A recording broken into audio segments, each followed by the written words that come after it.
পুরী থেকে ফিরে আসার পর আমরা সবাই মিলে আবারও চলে গেছিলাম আরও একটা জায়গায় মানত দিতে। এটা যদিও সুদীপ করেছিল, আগের বছরই এই মানতটা দেবার ইচ্ছা ছিল খুবই, কিন্তু মেহু তখন এতটাই ছোট ছিল যে আমরা আর সবকিছু ম্যানেজ করে উঠতে পারি। আচ্ছা, এটা কোন জায়গা তোমরা বলো তো দেখি কমেন্ট করে। এই যে দেখছো সুদীপের হাতে অনেক বাতাসা, এগুলো মেহুর ওজন অনুযায়ী কেনা হয়েছে, যেটা আগেই আমরা কিনে নিয়েছি।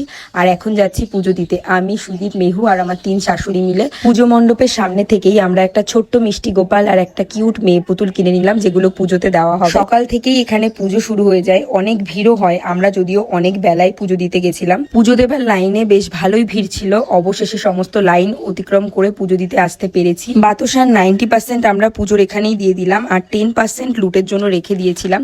তার কারণ লুট দিলে অনেক বাতাসা নিচে পড়ে নষ্ট হয়, যদিও ওখানকার সবাই কুড়িয়ে নেয়, তারপরও আমরা অল্প কিছুই লুটের জন্য রেখেছিলাম।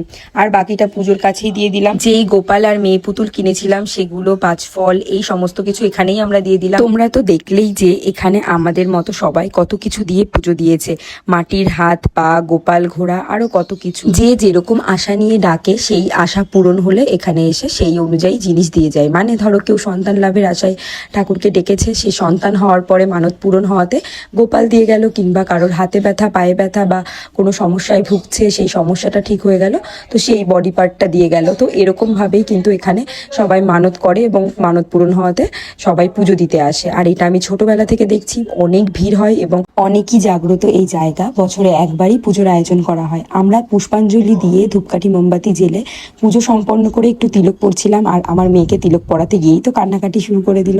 কিছুতেই পুরোটা কমপ্লিট করতে দিচ্ছিল না। যাই হোক, তাকে অনেক কষ্টে একটু ঠান্ডা করা হলো। এরপর আমরা সবাই মিলে ওই যে লুটের বাতাসা রেখে দিয়েছিলাম, সেই বাতাসাগুলো একটু বিতরণ করে দিলাম। আমার 3 শাশুড়ি মা, আমি আর মেহু মিলে তো সবাইকে একটু একটু করে বাতাসা দিয়ে দিলাম, অনেকের হাতে হাতেও দিয়ে দিয়েছিলাম। আজকের অনুষ্ঠানের মূল আকর্ষণ এবার আমি তোমাদের সাথে শেয়ার করব। আমাদের কিন্তু 20 কেজি চাল ডালের খিচুড়ি রান্না করা হচ্ছে, যেটা আমরা সবাইকে বিতরণ করব।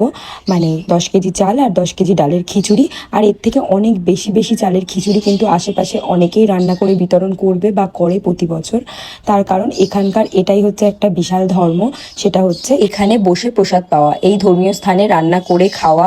আর এখানকার পাড়ার লোকজন মোটামুটি এই দিনে কারোর বাড়িতেই সেরকমভাবে হাঁড়ি চড়ে না, কারণ এখানেই সবাই যে প্রসাদ বিতরণ করে সেখান থেকেই সবাই প্রসাদ পায়, কিংবা অনেকেই এখানে রান্না করে প্রসাদ বিতরণ করে। তো এটাই হচ্ছে এই দিনের কিন্তু মাহাত্ম্য। আমার ছোট্ট পাখিটা বাবার সাথে এখানে ঝাল ঝাল খিচুড়ি প্রসাদ পাচ্ছে, তার কারণ ওকে এখনো পর্যন্ত সকাল থেকে কিছু খাওয়ানো হয়নি, পুজো নানান কিছুর চক্করে। আর ওরও খিদে পেয়ে গেছে, ওর বাবারও খিদে পেয়ে গেছে। আর এই যে খিচুড়িটা ওর বাবা খাচ্ছে, এটা কিন্তু আমাদের তৈরি হয়নি, এটা পাশের থেকে নিয়েছে। আমাদের এখনো রান্না হচ্ছে, আমরা খিচুড়ির সাথে আবার তরকারিও করছি। তো আমরা কিন্তু